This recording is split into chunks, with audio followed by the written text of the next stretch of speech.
Qtrix. Learn, practice, achieve. Hello everyone, this is Pranay and welcome to Qtrix. आज के इस video lecture series में हम डिस्कस करेंगे बीएससी फर्स्ट ईयर के जूलॉजी फर्स्ट पेपर को, जो कि है नॉन कॉर्डेट्स। लेक्चर स्टार्ट करने से पहले बता दूं कि जूलॉजी के सेकंड पेपर की क्लासेस हमारी वेबसाइट qtrix.in पे अवेलेबल है, वो भी बहुत ही अफोर्डेबल कॉस्ट पे। एंड उसके अलावा आपको एक्स्ट्रा 10% का डिस्काउंट भी दे रही है हमारी क्यूट्रिक्स की तरफ से, क्यूट्रिक्स की टीम। अगर आप यूज़ करते हैं प्रणय 10 कोड, तो आपको जूलॉजी के सारे कोर्सेज पे इंस्टेंट 10% का डिस्काउंट मिलेगा। ठीक, जूलॉजी के अलावा बीएससी के सारे अदर सब्जेक्ट्स, सारे के सारे कोर्सेज आपको हमारी वेबसाइट qtrix.in पे क्लासेस मिल जाएंगी। हमारी वेबसाइट के अलावा गूगल प्ले स्टोर से आप हमारा ऐप भी डाउनलोड कर सकते हैं। विदाउट फर्दर डिले चलिए शुरू करते हैं आज का हमारा लेक्चर, जो कि है लेक्चर फर्स्ट है हमारा, क्या है, नॉन कॉर्डेट्स। तो नॉन कॉर्डेट्स, इनका आज इवोल्यूशन पढ़ेंगे, इंट्रोडक्शन करेंगे, जनरल कैरेक्टरिस्टिक्स करेंगे। ठीक है, तो इवोल्यूशन सबसे पहला जो हमारा ये टर्म है इवोल्यूशन। ठीक, सबसे पहला हमारा क्या है, इवोल्यूशन। तो इवोल्यूशन ऑफ नॉन कॉर्डेट्स, तो सिंपली इवोल्यूशन कैसे होता है, एक नॉर्मल फिनोमिना है इवोल्यूशन। उसमें क्या आता है कि एक सिंपलर चीज़ धीरे धीरे कॉम्प्लेक्सिटी में आती है। ठीक है, ये एक कॉमन फिनोमिना है कि सिंपलर चीज़ धीरे धीरे कॉम्प्लेक्स फिनोमिना अडेप्ट करता है अपने एनवायरनमेंट को, अपने सराउंडिंग को, धीरे धीरे धीरे एडवांस फॉर्म में आता है। तो सबसे पहला जो बीइंग था, जो लाइफ फॉर्म था, वो क्या था, एक यूनिसेलुलर बीइंग थी। ठीक है, यूनिसेलुलर। ठीक, सबसे पहला जो था यूनिसेलुलर आया, जैसे कि बैक्टीरिया, प्रोकैरियोट्स, जैसे कि हो गया हमारा क्या, बैक्टीरियंस। ठीक, तो ये क्या थे, प्रोकैरियोट्स थे, ये थे हमारे प्रोकैरियोट्स, यूनिसेलुलर बीइंग्स थे और प्रोकैरियोट्स थे। इसके बाद आया, इसके बाद जो नेक्स्ट कॉम्प्लेक्स, इसके नेक्स्ट एडवांसमेंट हुई, डेवलपमेंट हुआ लाइफ फॉर्म का। तो लाइफ फॉर्म का डेवलपमेंट हुआ तो उसमें क्या आया नेक्स्ट, ये भी यूनिसेलुलर आए, बट ये बैक्टीरिया से थोड़े एडवांस फॉर्म आए, यानी कि प्रोकैरियोट से अब आगे बढ़ के हमारे पास क्या आ गया, यूकैरियोट्स। ठीक है, तो पहले प्रोकैरियोट्स आए, उसके बाद यूकैरियोटिक लाइफ फॉर्म्स आई, जो कि है जिनमें क्या क्या आता है, मतलब प्रोकैरियोट से मेजर डिफरेंस क्या आता है आपको पता है कि फेगोसाइटोसिस आई, एक बहुत ही मेजर डेवलपमेंट आया, क्या है, फेगोसाइटोसिस। ये हालांकि सारे सेल्स में नहीं होती है, बट फिर भी एक डेवलपमेंट है जो इनको और इनको क्या कहते हैं, यूनिसेलुलर बैक्टीरियंस और यूनिसेलुलर प्रोटोजोन्स को डिफ्रेंशिएट करता है। फेगोसाइटोसिस, एंडोस्केलेटन, एंडोमेम्ब्रेन, एंड सबसे मेजर जो डिफरेंस है वो क्या है, जेनेटिकल स्टोरेज के लिए, जेनेटिकल स्टोरेज के लिए न्यूक्लियस का डेवलपमेंट हुआ। तो उसके बाद बैक्टीरिया आया, नेक्स्ट प्रोटोजोन्स आए, जो कि हम बोल सकते हैं यूनिसेलुलर यूकैरियोट्स। इसके एग्जाम्पल क्या क्या है, थोड़ा सा कॉमन एग्जाम्पल हम जान लेते हैं अभी। एमीबा, यूग्लिना आप पढ़ते हैं, ठीक है, एमीबा, यूग्लिना, पैरामीशियम, जो मेजरली हम जिनको पढ़ते हैं। ठीक, अब यूनिसेलुलरिटी तो आई। ठीक, अब नेक्स्ट एडवांसमेंट क्या होगी इवोल्यूशन में, नेक्स्ट एडवांसमेंट क्या हो सकती है, तो नेक्स्ट एडवांसमेंट आई मल्टी सेलुलरिटी, मल्टी सेलुलरिटी। ठीक है, मल्टी सेलुलरिटी आई। अब मल्टी सेलुलरिटी के आने के बाद, मल्टी सेलुलरिटी आने के बाद नेक्स्ट आया हमारा organ and tissue system. Tissue and organ system की बात करते हैं। ठीक है, तो यूनिसेलुलरिटी आई, बैक्टीरिया आया, प्रोकैरियोट्स बने, यूनिसेलुलरिटी फिर डेवलप हुआ, कॉम्प्लेक्स फॉर्म में आया, जो कि यूकैरियोट बने, प्रोटोजोन्स बन गए। नेक्स्ट आई मल्टी सेलुलरिटी, और उसके बाद आया ऑर्गन्स एंड टिश्यू सिस्टम। ठीक है, तो मल्टी सेलुलरिटी में क्या है, क्लस्टर ऑफ सेल्स होते हैं। ठीक है, क्लस्टर ऑफ सेल्स होते हैं, क्या कर दिया मैंने, इसमें क्या होते हैं, क्लस्टर ऑफ सेल्स। ठीक है, तो मल्टीसेलुलर है क्लस्टर ऑफ सेल, इसमें सेल एक बहुत सारे सेल एक साथ रहते हैं बट इनका हर एक सेल एक इंडिविजुअल की तरह काम करता है। हालांकि ये साथ में रहते हैं बट काम ये एक इंडिविजुअल की तरह करते हैं। इनका डाइजेशन हो गया, रिप्रोडक्शन हो गया, ये पर सेल पर्टिकुलर हर सेल का अपना खुद का होता है। ठीक है, ऑर्गन और टिश्यू सिस्टम में ऐसा नहीं होता, ये पूरा एक यूनिट की तरह काम करते हैं। इनमें सारे जो भी सेल है एक पूरा यूनिट की तरह करते हैं, सभी अपना अपना थोड़ा थोड़ा देते हैं और एक पूरा बीइंग, पूरा एक यूनिट बनाते हैं। ठीक है, तो प्रोटोजोआ, तो उसके बाद जो मल्टीसेलुलर है, तो मल्टीसेलुलर में प्रोटोजोआ से आए। प्रोटोजोआ के बाद क्या है, इनमें मल्टीसेलुलर है। प्रोटोजोआ हमारे यूनिसेलुलर था, इसके बाद मल्टीसेलुलर है, ये हमने लिखा है यहाँ पे, हमने बताया यहाँ पे कि मल्टीसेलुलर है। फिर कोलेजन फॉर्मेशन हुआ, एपिथेलियल लाइनिंग हुई और मोस्ट ये क्या आया, हैप्लॉइड गैमेट।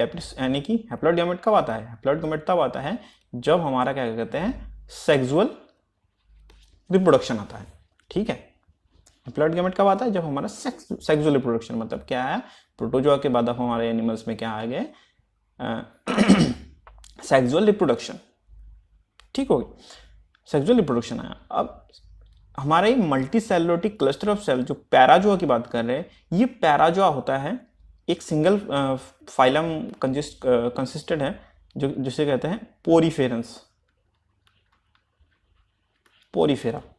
ठीक है, तो मल्टीसेलुलरिटी जो है वो आ गया है पोरीफेरेंस में, पैराजोआ में है। इनमें क्या कहते हैं, जो सेल हैं क्लस्टर ऑफ सेल्स है, क्लस्टर ऑफ सेल्स होते हैं बट सारे सेल अपना अपना इंडिविजुअल काम करते हैं। ठीक है, और ये मेटाजोआ, इसके बाद ये एनिमल से फर्स्ट बने पैराजोआ, प्रोटोजोआ से फर्स्ट बने पैराजोआ और सेकंड बना मेटाजोआ, और इन दोनों को किन में रखा गया, एनिमल किंगडम में रखा गया। ठीक है, नॉर्मल एक जनरल क्लासिफिकेशन की बात कर रहे हैं। ठीक है, तो इवोल्यूशन सीरीज में क्या है, सबसे पहले बैक्टीरिया आए, फिर उनमें फेगोसाइटोसिस, एंडोस्केलेटन, एंडोमेम्ब्रेन और न्यूक्लियस बने, तो वो प्रोटोजोआ में डेवलप हो गए। फिर प्रोटोजोआ में मल्टीसेलुलरिटी आई, प्रोटोजोआ के बाद मल्टीसेलुलरिटी आई, कोलेजन फॉर्मेशन हुआ, एपिथेलियल लाइनिंग हुई, ताकि ठीक, और क्या कहते हैं एग्स एंड स्पर्म्स बने, मतलब हैप्लॉइड गैमेट्स, यानी कि सेक्सुअल रिप्रोडक्शन आए, और वो किन में आ गए, अब वो डेवलप हो गए एनिमल किंगडम में, एनिमल्स में आ गया। और एनिमल्स में क्या है, पैराजोआ, मेटाजोआ। अब यहाँ पे कंफ्यूज नहीं होना है कि इसके बाद एनिमल्स ही आए क्या, प्लांट्स कब आए। ठीक, तो प्रोटोजोआ से ही प्लांट्स भी आए। ठीक, प्रोटोजोआ का नेक्स्ट स्टेप भी प्लांट्स था, मतलब मैं एवोल्यूशन की बात कर रहा हूँ। ठीक है, इवोल्यूशनरी सीरीज की बात कर रहा हूँ कि बैक्टीरिया, प्रोटोजोआ, फिर प्रोटोजोआ के बाद एनिमल्स भी बने और प्लांट्स भी बने, क्योंकि दोनों के दोनों मल्टी सेलुलर लेवल के काम करते हैं ना। तो प्रोटोजोआ लास्ट इंडिविजुअल था जो कि यूनिसेलुलर था, उसके बाद आए हमारे एनिमल्स और प्लांट्स भी आए।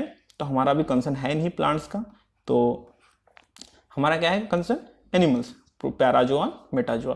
पैराजोआ में आते हैं पोरीफेरस, मेटाजोआ में आते हैं सिलेंट्रेट से लेके सिनेंट्रिया, निडेरिया आपको पता है, सिलेंट्रेट से लेके इकाइनोडर्म तक, इकाइनोडर्म तक सारे के सारे जो फाइलम्स है उन सबको कहा जाता है मेटाजोन। ठीक है, इनमें क्या कहते हैं, इनमें सबसे मेजर डिफरेंस क्या होता है, डाइजेस्टिव सिस्टम का, डाइजेस्टिव सिस्टम का। इनमें इंडिविजुअल सेल का डाइजेस्टिव होता है, इनमें इंडिविजुअल सेल मतलब सिंगल सेल एक सेलुलर लेवल पर डाइजेशन होता है। पोरीफेरेंस की बात करें, पैराजोन्स की बात करें, तो इनमें क्या होता है, सेलुलर लेवल पर डाइजेशन होता है, सेलुलर डाइजेशन। बट मेटाजोन्स में क्या होता है, ऑर्गन लेवल पे, ऑर्गन और टिश्यू लेवल पे डाइजेशन होता है। ठीक है, तो ये हमारा एक सिंपल सा ब्रीफ आइडिया बन गया कि नॉन कॉर्डेट्स का इवोल्यूशन कैसे हुआ। आपको पता है प्रोटोजोआ भी नॉन कॉर्डेट्स में आते हैं, पैराजोन को भी नॉन कॉर्डेट्स में रखते हैं, मेटाजोन्स को नॉन कॉर्डेट्स में रखते हैं। तो ये सब कैसे बने, इनमें क्या डिफरेंस आया, आपको एक छोटा सा ब्रीफ आइडिया लग गया कि कैसे, कहाँ से क्या चीज़ें स्टार्ट हुई। अब इसके बाद हम जानेंगे कि नॉन कॉर्डेट्स के जनरल कैरेक्टरिस्टिक्स क्या होते हैं, कैरेक्टरिस्टिक्स क्या है, मतलब उनको पहचानेंगे कैसे, कैरेक्टरिस्टिक्स का यूज क्या होता है पहचानने के लिए। तो किसी भी, ये तो नॉन कॉर्डेट्स की बात करें, किसी भी जीव का, किसी भी एनिमल का एक कैरेक्टरिस्टिक्स हम उसके कुछ ब्रीफ पॉइंट बना के लिखते हैं। ठीक, सबसे पहले क्या होता है कि स्पेशल कैरेक्टरिस्टिक्स। ठीक है, एक सबसे पहले आता है स्पेशल कैरेक्टरिस्टिक्स।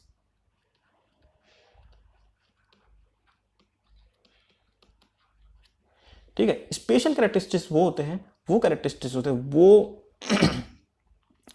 क्या कहते हैं, मेजर स्पेसिफिसिटी दिखाते हैं, वो अदर एनिमल बीइंग से वो बिल्कुल ही डिफ्रेंशिएट करते हैं, ये कैरेक्टरिस्टिक्स उनको। ठीक है, तो सबसे पहले क्या आता है स्पेशल कैरेक्टरिस्टिक्स। ठीक, नेक्स्ट आता है, हम ये पहला आ गया। सेकंड क्या देखते हैं, हम इनकी मॉर्फोलॉजी देखते हैं।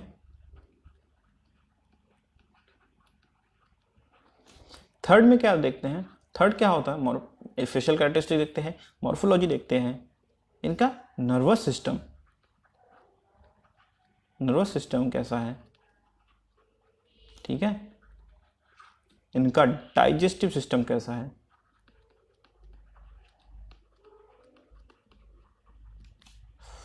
फिफ्थ इनका रेस्पिरेटरी सिस्टम कैसा है,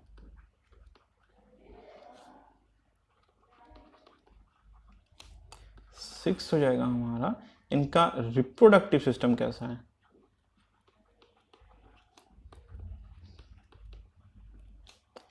सेवन हो जाएगा, जो कि लास्ट क्या है हमारा, क्या क्या हो गया, स्पेशल कैरेक्टरिस्टिक हो गया, मॉर्फोलॉजी कर दिया हमने, नर्वस सिस्टम कर दिया, डाइजेस्टिव सिस्टम कर दिया, रेस्पिरेटरी सिस्टम कर दिया, रिप्रोडक्टिव सिस्टम कर दिया, एंड फाइनली क्या है हमारा, इनका सर्कुलेटरी सिस्टम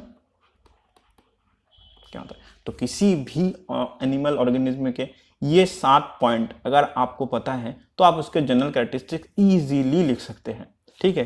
तो ये क्या कहते हैं कि बीएससी में या फिर जूलॉजी में हम क्या करते हैं कि ज़्यादातर रटते हैं, चीज़ों को रटना पसंद करते हैं कि अरे रट लेते हैं, ठीक है। तो रटने से काम नहीं होता है, काम होता है कि आप उनको पॉइंट वाइज लिख लो, ठीक। तो आपको दिमाग में अगर ये 7 चीज़ें हैं, ये 7 के 7 टॉपिक आपको याद है कि आपके स्पेशल कैरेक्टरिस्टिक्स क्या है, स्पेशल कैरेक्टरिस्टिक्स क्या होता है उस जीव के लिए, उस पर्टिकुलर एनिमल के लिए, या फिर उस पर्टिकुलर, मान लीजिए अभी हम नॉन कॉर्डेट्स की बात कर रहे हैं तो वो सिर्फ नॉन कॉर्डेट के लिए स्पेसिफिक ही होगा, ठीक। हालांकि मॉर्फोलॉजी भी हर किसी की स्पेसिफिक होती है, बट हम बात कर रहे हैं क्या कि उस पर्टिकुलर चीज के लिए वो सबसे जो उसको अलग करती है हर चीज से, ठीक। तो वो किस में आता है, स्पेशल कैरेक्टरिस्टिक्स में। उसके अलावा मॉर्फोलॉजी हर किसी की मॉर्फोलॉजी होती है, नर्वस सिस्टम होते हैं, डाइजेस्टिव सिस्टम होती है, रेस्पिरेटरी सिस्टम होती है, रिप्रोडक्टिव सिस्टम होती है और सर्कुलेटरी सिस्टम होती है। तो इन 7 पॉइंट को अगर आपने दिमाग में रखा तो आपको रटने की जरूरत नहीं होगी जूलॉजी में, आपको इजीली आप समझ सकते हैं कि जनरल कैरेक्टरिस्टिक्स कैसे लिखना है। एग्जाम में आ गया कि जनरल कैरेक्टरिस्टिक्स लिखो तो आपको दिमाग में बस होना चाहिए कि ये चीज़ें लिखनी है। अब आपको मॉर्फोलॉजी पता है, सपोज के लिए एनालिट की बात कर रहे हैं हम, ठीक। एक क्वेश्चन के लिए बात, एक एग्जाम्पल के लिए बात कर रहे थे कि एनालिट की बात कर रहे हैं। एनालिट में सबसे प्यारा एग्जाम्पल क्या आता है आपको दिमाग में, अर्थवर्म। अब एक बार अर्थवर्म के बारे में सोचिए, अर्थवर्म के बारे में सोचिए, मॉर्फोलॉजी आपको पता लग जाएगी, ठीक है, कि बॉडी सेगमेंटेड होती है, लॉन्गिट्यूडनल बॉडी होती है, ठीक। ये एक इनकी क्या हो गए, मॉर्फोलॉजी के बारे में आपको थोड़ा जनरल आइडिया आ जाता है अगर आप खाली ये पॉइंट याद रखते हैं, ठीक। नर्वस सिस्टम क्या होता है, simpler type of nervous system होते हैं, इनमें ज़्यादा इन्हें गैंग्लिया नहीं होते हैं, ठीक है, ज़्यादा गैंग्लिया नहीं होते हैं, ठीक। उसके बाद डाइजेस्टिव सिस्टम की बात करें, डाइजेस्टिव सिस्टम क्या होता है, complete type of digestive system होता है, जिसके बारे में बाद में आगे पढ़ेंगे। रेस्पिरेटरी सिस्टम कैसा होता है, इनमें रेस्पिरेशन स्किन के थ्रू होती है या फिर क्या कहते हैं बॉडी सर्फेस के थ्रू होती है, ठीक है। नेक्स्ट क्या है, रिप्रोडक्टिव सिस्टम क्या होता है, ये क्या होते हैं, होमोसेक्सुअल होते हैं, मतलब इनमें मेल और फीमेल जेनिटेलिया या फिर मेल और फीमेल ऑर्गन दोनों एक ही बॉडी में पाए जाते हैं, ठीक है। सर्कुलेटरी सिस्टम क्या होता है, सर्कुलर सिस्टम किसी नॉन कॉर्डेट में ओपन टाइप होता है। तो अब इसको हम थोड़ा सा ब्रीफली पढ़ लेते हैं, ठीक है। तो सबसे पहला नॉन कॉर्डेट्स की जनरल कैरेक्टरिस्टिक्स की बात करेंगे तो नॉन कॉर्डेट्स की जनरल कैरेक्टरिस्टिक्स सबसे पहला है जो कि है animals those do not possesses notochord और वर्टिब्रल कॉलम, तो are commonly called as non chordates. तो ये क्या आ गया हमारा, एक स्पेशल कैरेक्टरिस्टिक की बात कर रहे हैं कि animals those do not have notochord और vertebral column in their body are commonly called as non chordates. Notochord क्या होता है, नोटोकॉर्ड होती है जैसे कि हमारे रीढ़ की हड्डी नहीं होती पीछे बैकबोन, तो नॉन नोटोकॉर्ड उसका क्या होता है, प्रिमिटिव रूप होता है, ठीक, उसका प्रिमिटिव फॉर्म होता है। ये एडवांस फॉर्म हुआ नोटोकॉर्ड, सॉरी वर्टिब्रल कॉलम, और नोटोकॉर्ड क्या हुआ, इसका प्रिमिटिव फॉर्म हुआ। अब देखो जिनमें नोटोकॉर्ड नहीं होता है, ठीक है, सॉरी जिनमें नोटोकॉर्ड होता है उनको कहते हैं chordates, sorry for the writing, ठीक है। जिनमें नोटोकॉर्ड होता है उनको कहते हैं कॉर्डेट्स, और जिनमें वर्टिब्रल कॉलम होता है उनको कहते हैं वर्टिब्रेट्स, ठीक है। अब यहीं पे क्या होता है, जिनमें नोटोकॉर्ड हुए वो कॉर्डेट्स हो गए, जिनमें वर्टिब्रल कॉलम नहीं हुए वर्टिब्रेट्स कहते हैं। इसका सेम अपोजिट क्या है, जिनमें नोटोकॉर्ड नहीं होते हैं उन्हें क्या कहते हैं, नॉन कॉर्डेट्स। ठीक है, और जिनमें वर्टिब्रल कॉलम नहीं हुए उन्हें क्या कहते हैं, इनवर्टिब्रेट्स। तो सपोजिटली ये दोनों अलग अलग है, बट नोटोकॉर्ड और वर्टिब्रल कॉलम अलग अलग है, तो इसलिए कॉर्डेट्स और वर्टिब्रेट्स अलग अलग है। बट कॉर्डेट्स के ही पार्ट होते हैं, वैसे वर्टिब्रेट्स कॉर्डेट्स में ही आते हैं, लेकिन नॉन कॉर्डेट्स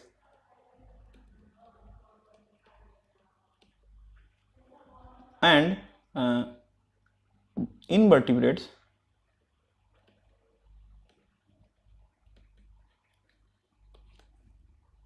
ऑलमोस्ट सेम चीज के बारे में बात कर रहे होते हैं हम। जब इन दोनों की इनवर्टिब्रेट्स के बारे में बात कर रहे होते हैं, फिर नॉन कॉर्डेट्स के बारे में बात कर रहे होते हैं, तो ये दोनों हम एक ही चीज के लिए बात कर रहे होते हैं। ठीक है, तो हमारा फर्स्ट आइडिया बन गया कि animals those do not possess notochord और vertebrate column in their body are commonly called as non chordates. ठीक है, ये आपको दिमाग में रह जाएगा इजीली।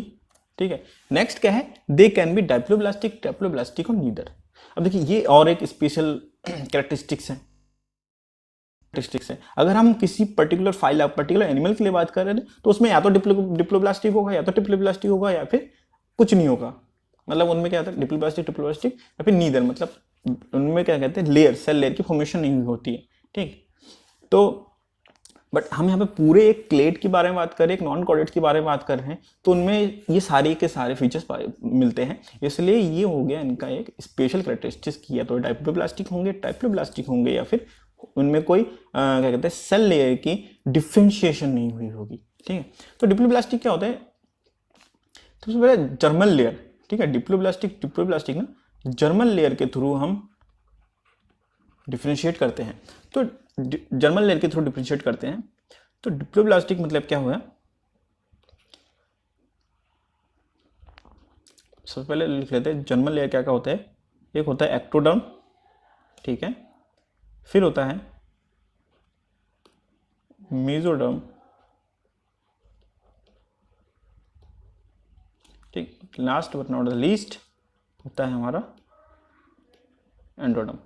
ठीक है, ये मेसोडर्मल सेल लाइनिंग से, ये एक चीज याद रखिएगा कि जो मेसोडर्मल सेल लाइनिंग है, इसी से नोटोकॉर्ड बनते हैं। ठीक है, जिनमें नोटोकॉर्ड मिलता है उनमें मेसोडर्म से नोटोकॉर्ड बनता है। जरूरी नहीं है कि जरूरी नहीं कि मेसोडर्म है इसका मतलब नोटोकॉर्ड बनेगा ही बनेगा। हम बात कर रहे हैं जिनमें नोटोकॉर्ड बनता है या फिर वर्टिब्रल कॉलम बनता है, उनमें मेसोडर्म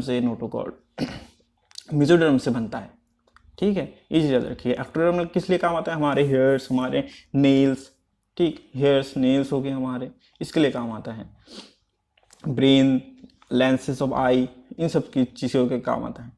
ठीक, वहीं अगर एंडोडर्म की बात करें, हमारा रिप्रोडक्टिव सिस्टम बनाता है, डाइजेस्टिव सिस्टम की सेल लाइनिंग कराती है।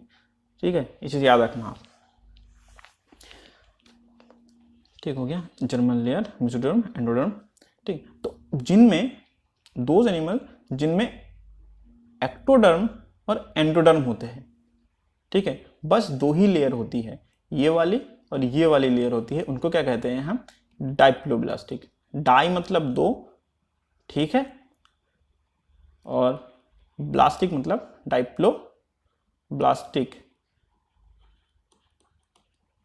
ठीक है, जिनमें एक्टोडर्म और एंडोडर्म होती है। जिनमें ये तीनों के तीनों मिल जाते हैं उन्हें कहते हैं ट्राइप्लोब्लास्टिक।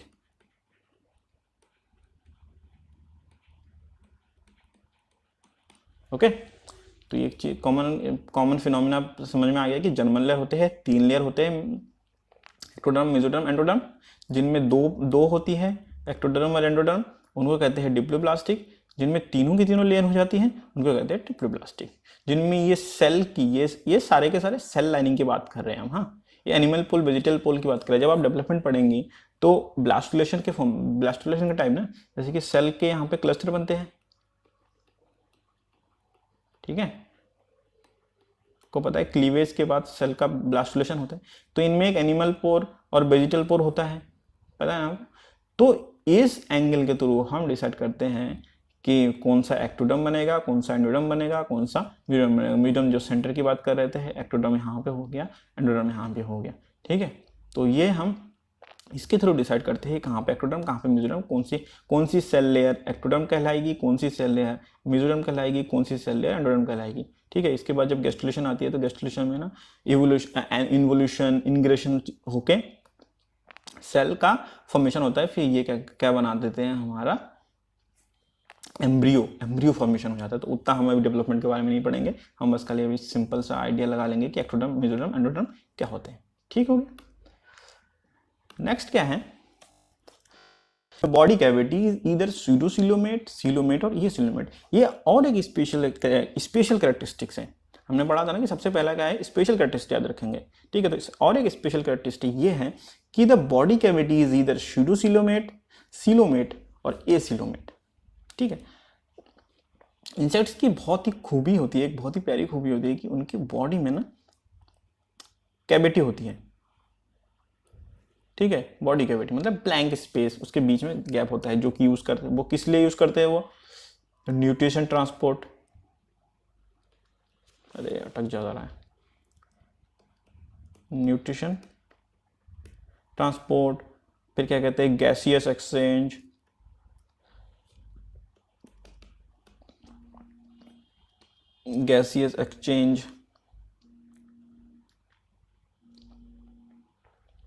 Nutrition export, gaseous exchange and other काम के लिए भी, द ट्रांसपोर्ट से रिलेटेड कामों के लिए भी ये यूज करते हैं। ठीक है, अभी हम मेजर हमारा क्या है, nutrition and gases exchange focus करेंगे। ठीक है, इनमें हीमोलिम्फ के फ्लो का भी काम होता है। ठीक है, हीमोलिम्फ भी तो कैरी करता है न्यूट्रिशन एंड गैसेस वगैरह। ठीक है, तो अभी हम यही दो चीज़ें याद रखेंगे कि न्यूट्रिशन के लिए काम करता है और गैसेस एक्सचेंज के लिए काम करता है। और बॉडी कैविटी होती क्या है कि स्यूडोसिलोमेट कह रहे हैं हम, एक कह रहे हैं क्या हम कि एक कह रहे हैं हम स्यूडोसिलोमेट और एक कह रहे हैं सिलोमेट और एक कह रहे हैं हम एसिलोमेट। स्यूडोसिलोमेट जिनमें, सिलोमेट मतलब क्या है, जिनमें कैविटी तो होती है बट वो ट्रू कैविटी नहीं होती है। ठीक है, मतलब कैविटी का जो स्ट्रक्चर है, डिज़ाइन है, वो जो ओरिजिनल कैविटी है उसके डिजाइन के जैसा नहीं होता है। ठीक, तो एक बार समझ लेते हैं हम यहाँ पे इस डायग्राम के थ्रू। क्या कहा इन्होंने कि अगर ये है एनिलिडा, एक अर्थवर्म है। ठीक है, इसको हमने क्या करा, सेक्शन काट लिया इसका। ठीक है, अब ये बॉडी का इसके हमने पार्ट देख लिया। ठीक, तो ये जो है, ये वाइट पोर्शन दिख रहा है आपको, ये सब अभी हमारा किसी काम का नहीं, अभी हमारा काम का ये जो वाइट पोर्शन है, इस वाइट पोर्शन को क्या कहते हैं हम, सीलोम कहते हैं। ठीक है, अब एक नेक्स्ट ये देखिए इधर। ठीक है, ये भी है हमारा, ये आउटर लेयर है। ठीक है, ये आउटर लेयर हो गई। ठीक है, और ये जो है, ये हमारा मेसोडर्मल लेयर हो गया, ये एक्टोडर्मल लेयर हो गया और ये एंडोडर्मल लेयर हो गई। ठीक है, लिख देता हूं, एक्टोडर्म, मेसोडर्म और ये हो गया एंडोडर्म। ठीक है, अब ये जो है, ये वाइट स्पेस, ये हो गया हमारा स्यूडोसिलम,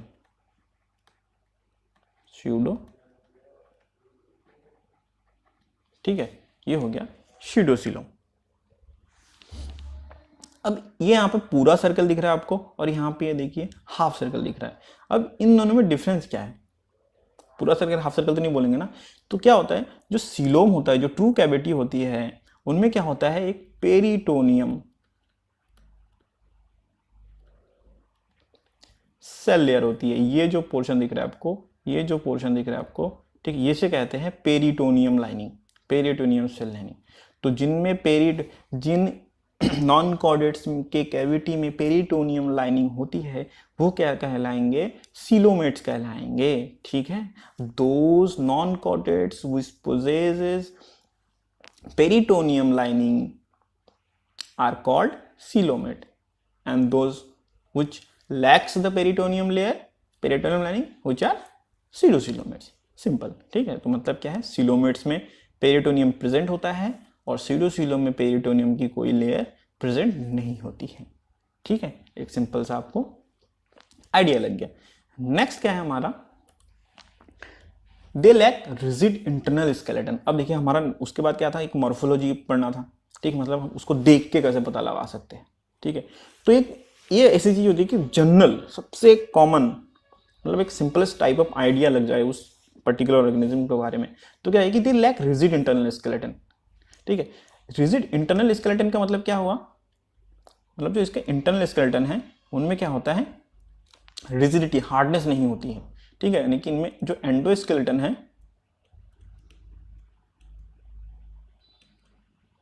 वो क्या होता है, एब्सेंट। ओके, तो इनमें क्या होता है, जो इंटरनल एंडोस्केलेटन है वो इनमें एब्सेंट होता है। वहीं अगर बात करें, they also possess hard outer skeleton, मतलब क्या है, इनमें एक्सोस्केलेटन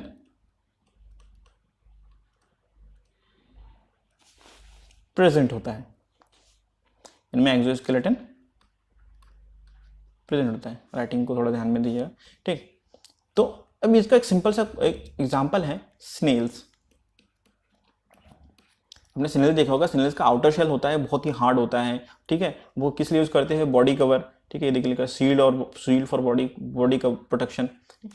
तो स्नेल्स का जो आउटर बॉडी होता है एक्सोस्केलेटन उनमें प्रेजेंट होता है, उनमें वो प्रोटेक्शन के लिए होता है, बट उसका जो इंटरनल बॉडी, जो उसका मेन बॉडी है, वो कितना सॉफ्ट होता है, स्क्यूशी होता है।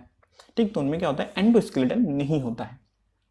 ठीक है, तो ये मॉर्फोलॉजी का एक कॉमन सा आइडिया होगा कि इनमें एंडोस्केलेटन नहीं होता है, एक्सोस्केलेटन होता है। होता है नहीं बोलेंगे। ठीक है, एक्सोस्केलेटन हो भी सकता है, आप देखिए ना, हीरोडेनिया, लीच, जोग जिसे बोलते हैं, इनमें एंडोस्केलेटन नहीं होता है, बट एक्सोस्केलेटन भी नहीं होता है ना। तो इसका जो मेजर वो क्या कहते हैं आइडिया है कि एंडोस्केलेटन नहीं होता है, एक्सोस्केलेटन हो भी सकता है। मतलब एक्सोस्केलेटन हो भी सकता है, नहीं भी हो सकता है, सभी में नहीं होगा, बट एंडोस्केलेटन नहीं होगा किसी में भी। चाहे आप अर्थवॉर्म ले लीजिए, टेप बॉम ले लीजिए, एंड स्टारफिश ले लीजिए। ठीक है, तो एंडोस्केलेटन नहीं होगा, एक्सोस्केलेटन होगा। जेलीफिश ले लीजिए, सॉरी स्टारफिश बोल रहा हूँ। ठीक है, अब मॉर्फोलॉजी समझ में आ गई, हल्का सा आइडिया लग गया। ठीक है, अब नेक्स्ट क्या करेंगे हम, इनका नर्वस सिस्टम, इनका ब्रेन कैसे फंक्शन करता है। नर्वस सिस्टम क्या है कि इनमें सबसे पहली बात तो है कि पोरीफेरा में एब्सेंट होता है, नर्वस सिस्टम होता ही नहीं है। ठीक, क्योंकि वो सेलुलर बेस पे काम करते हैं ना। वो एक नर्वस सिस्टम का काम क्या होता है, नर्वस सिस्टम का काम होता है कि ढेर सारे जो क्या कहते हैं टिश्यूज है, ऑर्गन्स है, मतलब बहुत सारे ऑर्गन्स एंड टिश्यू को साइमल्टेनियसली काम कराने के लिए नर्वस सिस्टम की आवश्यक नीड होती है। नर्वस सिस्टम की नीड ही इसलिए होती है कि हमारी पूरी बॉडी एक साइमल्टेनियसली काम कर सके, अच्छे तरीके से काम कर सके। ठीक है, एक दूसरे के काम को क्या कहते हैं समझ सके, इसलिए नर्वस सिस्टम की नीड पड़ती है। बट पोरीफेरा में काम सेलुलर लेवल पे ही होता है, हालांकि वो मल्टी सेलुलर क्लस्टर है, बट वो काम करते हैं सेलुलर लेवल पे ही, इसलिए उनमें नर्वस सिस्टम की नीड ही नहीं हुई कभी, तो उनमें कभी डेवलपमेंट ही नहीं हुआ। ठीक, लेकिन जब हम आगे बढ़ते हैं, सिलेंट्रेट्स से आगे बढ़ते हैं, सिलेंट्रेट्स की बात कर रहे थे, जिनकी निडे यानी कि हाइड्रा, तो अगर उनकी बात कर रहे होते हैं, ठीक, अगर हम इनकी बात कर रहे होते हैं, सिलेंट्रेट्स की बात कर रहे थे, सिलेंट्रेट्स में क्या कहते हैं नर्वस सिस्टम मिलता है, और ये सबसे simplest type of nervous system होता है। इनमें गैंग्लिया नहीं होता है, याद रखना, इनमें गैंग्लियंस नहीं होते हैं। ठीक है, ये सबसे simplest type of nervous system इन्हीं में पाया जाता है। ये मान लीजिए इसका बॉडी है, और ये फिर होगा इसका नर्वस नेट, नर्व नेट। ठीक है, सिंपल, बस इतना ही, इससे ज़्यादा कुछ नहीं, हल्का सा काम है ये बॉडी के पोर्शन को चलाने के लिए, हल्के फुल्के ऑर्गन्स हैं इनमें जो उनको कंट्रोल करने के लिए नर्वस सिस्टम का यूज़ करते हैं। ठीक, और इकाइनोडर्म, अगर नॉन कॉर्टेक्स में बात करें तो हम अभी जो जितने भी नॉन कॉर्टेक्स पढ़ेंगे उनमें इकाइनोडर्म में सबसे complex type of nervous system मिलेगा आपको। ठीक है, तो पोरीफेरेंस में नहीं होता है क्योंकि उनमें ज़रूरत ही नहीं है, सेलुलर पे काम करते हैं। जैसे जैसे tissue organ system multi cellular की कॉम्प्लेक्सिटी बढ़ती जाती है, वैसे वैसे नर्वस सिस्टम की भी कॉम्प्लेक्सिटी बढ़ती जाती है। जैसे कि हमारी बॉडी इतनी कॉम्प्लेक्स, इतने सारे ऑर्गन्स, इतने सारे टिश्यू हैं, इतने सारे काम करते हैं। ठीक, हमारी अलग अलग चीज़ों को कंबाइन करने के लिए, कंबाइन फोर्स की तरह काम करने, साइमल्टेनियसली काम करने के लिए नर्वस सिस्टम की नीड पड़ती है। ठीक है, तो नर्वस सिस्टम क्या हुआ कि सिंपलर जो लोअर नॉन कॉर्टेक्स हैं लोअर नॉन कॉर्डेट्स में ये नहीं होते हैं या फिर बहुत ही सिंपलेस्ट होते हैं, सिंपलर टाइप में होते हैं। बट जैसे जैसे धीरे धीरे हम हाइयर यानी कि धीरे धीरे इनके अंदर ऑर्गन सिस्टम या फिर टिश्यू सिस्टम का एडवांसमेंट होता है, डेवलपमेंट होता है, तो उनमें नर्वस सिस्टम कॉम्प्लेक्सिटी की तरफ चली जाती है। ठीक,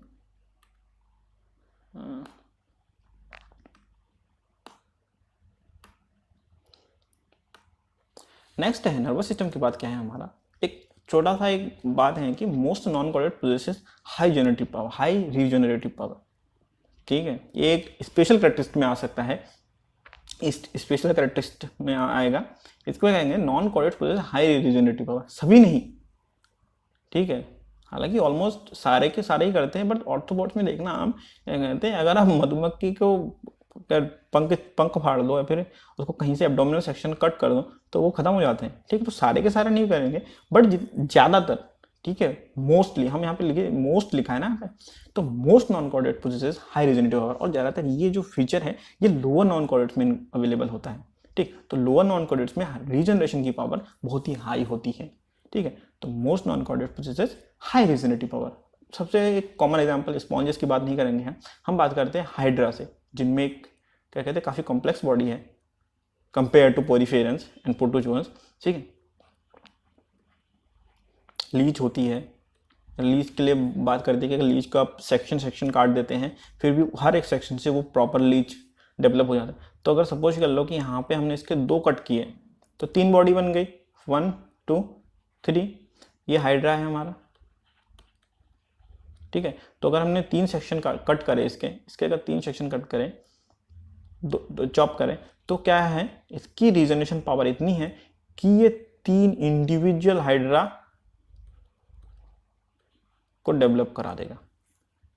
ठीक है, तो नॉन कॉर्डेट्स में रीजनरेशन पावर बहुत ही हाई होती है, याद रखना। अगर आप क्या कहते हैं किसी भी हाइड्रा की बात कर रहे हैं, लीच की बात कर रहे हैं, मोस्टली, सारे नहीं, मोस्टली में इनका रीजनरेशन पावर बहुत ही तेज होता है। ये एक याद रखने वाली चीज़ है, एक दिमाग में फिट कर दीजिए ये वाली बात को, कि जो लोअर नॉन कॉर्डेट्स हैं उनमें रीजनरेशन पावर हाईएस्ट होती है, ऐसे भी समझ सकते हैं। धीरे धीरे कॉम्प्लेक्सिटी बढ़ी, धीरे धीरे रीजनरेटिव पावर का लॉस हुआ। ठीक है, अब नेक्स्ट है नर्वस सिस्टम हो गया, अब नेक्स्ट क्या है हमारा, रेस्पिरेटरी सिस्टम। रेस्पिरेटरी सिस्टम क्या होता है, क्या कहते हैं, respiration occurs through trachea, gills और बॉडी सर्विस। रेस्पिरेशन आपको पता है, रेस्पिरेशन क्या होता है, O2 का इनटेक और CO2 का अपटेक। ठीक है, एक कॉमन फिनोमिना है कि O2 इनटेक, CO2 अपटेक, मतलब ऑक्सीजन अंदर, CO2 बाहर। अब इसके लिए कौन कौन से मेथड्स यूज किए जाते हैं, एक ट्रैकियल सिस्टम होती है, ट्रैकियल सिस्टम जो कि इंसेक्ट्स में होता है, गिल्स जो कि फिश में होता है, बॉडी सर्विस जो कि अर्थवॉर्म में होता है। तो सबसे पहले हम समझ लेते हैं गिल्स वाला फिनोमिना, क्योंकि सबसे कॉमन। तो गिल्स वाले फिनोमिना क्या है कि वही फिश जैसा ही है काम इसका, जेलीफिश में देखिएगा आप। ठीक है, जो एक्वाटिक इंसेक्ट है, सॉरी एक्वाटिक नॉन कॉर्डेट्स है, इंसेक्ट्स भी बट एक्वाटिक जो नॉन कॉर्डेट्स हैं इनमें गिल्स के मिलने के चांसेस हाई होते हैं। ठीक है, तो गिल्स के थ्रू जो रेस्पिरेट करते हैं, जो नॉन कॉर्डेट्स गिल्स के थ्रू रेस्पिरेशन करते हैं, वो क्या करते हैं, ऑक्सीजन लेते हैं, सॉरी वाटर लेते हैं। ठीक है, ये वाटर का अपटेक करते हैं, फिर इनमें डिजॉल्व ऑक्सीजन के डिजॉल्व ऑक्सीजन को इनटेक करते हैं और एक्सेस वाटर को बाहर निकाल लेते हैं, और ये अपनी बॉडी में इसको संभाल के रखते हैं। ठीक है, और ये वाटर कहाँ से लेते हैं, ये गिल्स के थ्रू छोड़ते हैं, तो गिल्स के, ठीक है। तो ये हमारा एक कॉमन फिनोमिना समझ में आ गया आपको कि गिल्स के बारे में तो सबको पता ही होता है। ठीक है,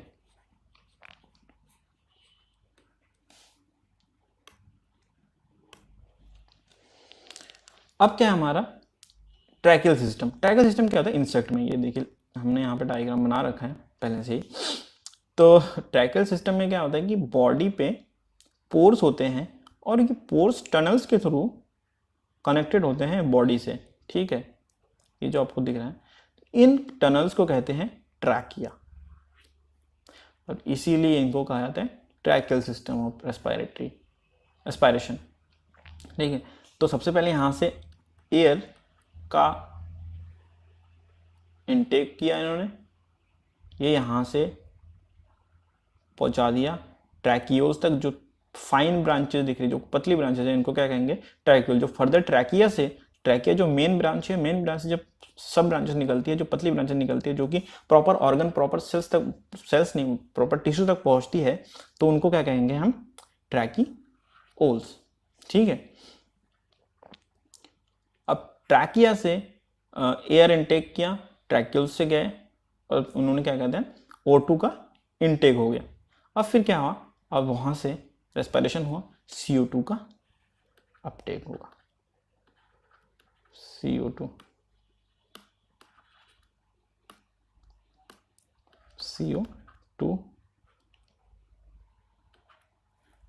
का अपटेक हो गया, ठीक है।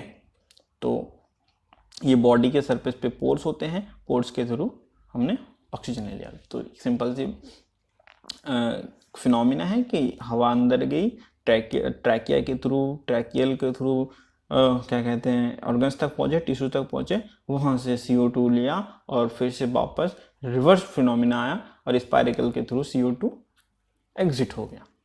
बॉडी सरफेस में क्या होता है, बॉडी सरफेस वाला जो होता है सिस्टम, इनमें क्या होता है, डिफ्यूजन होता है।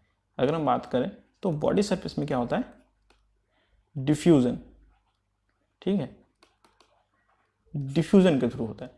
मतलब एनालिट्स है, ये एक सेक्शन मान लीजिए अर्थवर्म के बॉडी का, तो इसका जो ये मेम्ब्रेन है, बॉडी मेम्ब्रेन है, ये बहुत ही थिन होता है, ठीक। इनका जो मेम्ब्रेन है वो बॉडी मेम्ब्रेन है, यानी कि जो स्किन की बात कर रहे थे, ये बहुत ही थिन होता है। तो इसमें क्या कहते हैं, इनमें ऑक्सीजन डिफ्यूजन के थ्रू इनटेक करते हैं और CO2 डिफ्यूजन के थ्रू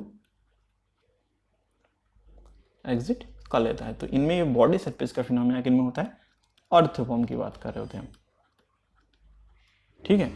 ट्रैकियल सिस्टम किन में होता है, इंसेक्ट्स के बारे में बात कर रहे हैं। गिल्स किन में होता है, एक्वाटिक नॉन कोडस के बारे में बात कर रहे होते हैं, ठीक है। तो ये रेस्पिरेटरी सिस्टम का एक हमारा आइडिया लग गया कि रेस्पिरेटरी सिस्टम कैसा कैसा हो सकता है, ट्रैकियल हो सकता है, ट्रैकिया के थ्रू, गिल्स के थ्रू हो सकता है, या फिर बॉडी सरफेस के थ्रू हो सकता है। ट्रैकिया में स्पाइरिकल के थ्रू एयर इनटेक करते हैं, गिल्स में वाटर से डिजॉल्व ऑक्सीजन लेते हैं, और बॉडी सरफेस में हम डिफ्यूजन के थ्रू ऑक्सीजन इनटेक करते हैं, ठीक है। इसके बाद क्या है हमारा सर्कुलेटरी सिस्टम। सर्कुलेटरी सिस्टम क्या होता है, अब ऑक्सीजन लिया आप, उसका सर्कुलेशन भी तो होगा। तो जो सर्कुलेटरी सिस्टम होता है वो क्या होता है, नॉन कोरस में ओपन टाइप होता है। एक लाइन की बात है, एक सिंगल लाइन है कि circulatory system is open type, ठीक। तो ये जो दो डायग्राम आपको दिख रही है, ये फर्स्ट है और ये सेकंड है, ठीक है। तीन दो डायग्राम में आपको डिफरेंस क्या दिख रहा है, ये देखिए यहाँ पे, ये हो गया हमारा ओपन टाइप। जो फर्स्ट वाला है इसको क्या कहेंगे हम, ओपन टाइप, ओपन टाइप, जो कि हमारे नॉन कोरस में होता है, ठीक है। और ये हो गया हमारा क्लोज टाइप, जो कि हम में होता है, ह्यूमंस में होता है, वर्टिब्रेट्स में होते हैं, ठीक है। मोस्टली वर्टिब्रेट्स में, सारे वर्टिब्रेट्स में क्लोज टाइप में होते हैं, ठीक है। मतलब हार्ट से ऑक्सीजन आया, ठीक है, यहाँ से ये वेन्स के थ्रू, वेन्स वेसल्स के थ्रू चले गए सेल्स तक, ठीक है, वहीं वापस फिर से हार्ट पे पहुँच गए। बट इनमें ऐसा नहीं होता है, इनमें क्या होता है, सीधा शावर करते हैं ये, ठीक है। हमारे में ब्लड सर्कुलेट होता है इसके थ्रू, बट इनमें क्या होता है, डायरेक्ट आए, ये जो राउंड सर्कल मैंने बनाई, ये क्या है, बॉडी के ऑर्गन टिश्यू है, डायरेक्ट उन पे शावरिंग होती है, ठीक है। और शावरिंग से ही इनको क्या कहते हैं, जो भी न्यूट्रिएंट्स है, सारे के सारी चीज़ें वहाँ पे प्रोवाइड कराई जाती है। तो इनमें जो ब्लड होता है, नॉन कॉर्डेट्स में जो ब्लड, अब सर्कुलेशन किसका होता है, ब्लड का होता है, ब्लड के थ्रू ही तो होता है। तो ब्लड होता है, उसको क्या कहते हैं, हीमोलिम्फ, ठीक है। तो सर्कुलेटरी सिस्टम ओपन टाइप होता है, जो सर्कुलेशन होता है जिस चीज़ का, उसको क्या कहते हैं हम, हीमोलिम्फ, ठीक है। ओपन टाइप में क्या होता है कि ब्लड आया, सीधा का सीधा ऑर्गन पे शावर हो गया, ऑर्गन और टिश्यू पे सीधा सीधा शावरिंग करा दी उन्होंने, ठीक। बट इन पे क्या, इनमें ऐसा नहीं होता है, इनमें क्या कहते हैं, क्लोज टाइप, जो क्या कहते हैं, सर्कुलेटरी सिस्टम इनमें क्लोज होता है, यानी कि जो हम वर्टिब्रेट्स की बात कर रहे हैं, कॉर्डेट्स की बात कर रहे होते हैं, तो इनमें क्या होता है, ये क्लोज टाइप होता है। ये थोड़ा सा डिफरेंस है कॉर्डेट्स और नॉन कॉर्डेट्स में। ठीक, नेक्स्ट है डाइजेस्टिव सिस्टम। अब हमने क्या पढ़ लिया, सर्कुलर सिस्टम पढ़ लिया। अब हमारा क्या है, डाइजेस्टिव सिस्टम कैसा होता है, एक नॉन कॉर्डेट्स का डाइजेस्टिव सिस्टम कैसा होगा। एक नॉन कॉर्डेट्स का डाइजेस्टिव सिस्टम होता है इनकम्प्लीट या फिर कंप्लीट। ठीक है, अब ये एक थोड़ी कंफ्यूजन हो जाए, इनकम्प्लीट और कंप्लीट डाइजेस्टिव सिस्टम क्या होता है। तो दोज नॉन कॉर्डेट्स जिनमें क्या कहते हैं, जो माउथ और एनस के लिए एक सिंगल पोर है, मतलब जहां से खाते हैं वहीं से उनका एक्सक्रीशन भी करते हैं, वहीं से एक्सक्रीशन भी होता है, तो वो क्या होते हैं, इनकम्प्लीट। ये देखिए इनकम्प्लीट वाला, तो इनकम्प्लीट डाइजेस्टिव सिस्टम वो होता है जहां पे माउथ एंड एनस सेम होते हैं। ठीक, ये जैसे कि हमारा जेलीफिश हो गया, ये हाइड्रा की बात कर रहे हैं। ठीक है, तो ये माउथ है, तो यही एनस है, मतलब वहीं से ये एक्सक्रीशन की प्रोसेस भी करेगा। बट जो हायर, जैसे यहाँ पे लिखा है कि लेटर ऑन आफ्टर प्लेटिहेल्मिन्थेसिस। ठीक है, प्लेटिहेल्मिन्थेसिस सबसे पहला है जिसने कंप्लीट डाइजेस्टिव सिस्टम डेवलप करा है। ठीक, तो उनमें क्या होता है, माउथ और एनएस के लिए डिफरेंट डिफरेंट पोर्स हैं। ठीक है, माउथ एंड एनएस के लिए डिफरेंट डिफरेंट पोर्स हैं। ठीक है, माउथ से गया और एनएस पे पहुंच गया। ठीक, तो हमारा ये डाइजेस्टिव सिस्टम आपने समझ गए। नेक्स्ट क्या है, लास्ट बट नॉट लीस्ट क्या है, रिप्रोडक्शन। ठीक, तो नॉन कॉर्डेट्स में जो रिप्रोडक्शन होता है, ये सेक्सुअल भी होता है और सेक्सुअल भी होता है, मतलब ये सेक्सुअल मोड ऑफ रिप्रोडक्शन भी होता है और सेक्सुअल मोड ऑफ रिप्रोडक्शन भी होता है। ठीक है, some are heterosexual and some are homosexual. ठीक, and fertilization is mostly external, internal and few larval forms are called trochophores. ठीक, मतलब समझ लेते हैं, तो ये समझ लेते हैं पहले कि some are heterosexual and some are homosexual. ये क्या कहना चाह रहा है, हेट्रोसेक्सुअल वो होते हैं जिनमें मेल एंड फीमेल अलग अलग होते हैं। होमोसेक्सुअल वो हुए जिनमें मेल और फीमेल एक बॉडी में होती है, जैसे कि हम अर्थवॉर्म की बारे में बात कर रहे होते हैं। ठीक, जब हम अर्थवॉर्म के बारे में बात करते हैं तो वो होमोसेक्सुअल होते हैं। ठीक, उनमें मेल और फीमेल एक ही बॉडी में होता है, मेल और फीमेल ऑर्गेनल्स एक ही बॉडी में होता है। ठीक, तो ये क्या हुआ है, होमोसेक्सुअल। और जो उनमें अलग अलग जगह पे सॉरी, जिनमें अलग अलग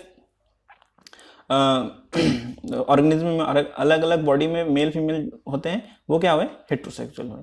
ठीक है, सेक्सुअल मोड आपको पता है क्या होता है, सेक्सुअल मोड क्या कहते हैं, हैप्लॉइड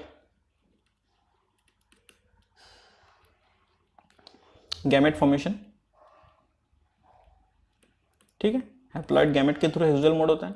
ये सेक्सुअल होता है वो क्या होता है, फिजन एंड बडिंग के थ्रू। फिजन क्या हुआ, ये हमारा हो गया क्या, हमारा फिजन, मतलब एक सिंगल बॉडी है, सिंगल यूनिट है, इसके धीरे धीरे इसके सारे, इसका न्यूक्लियस देखिए यहाँ पे न्यूक्लियस। ठीक है, सारी चीजें, सारे के सारे ऑर्गेनल्स इसके दो पार्ट में डिवाइड हो गए, और टू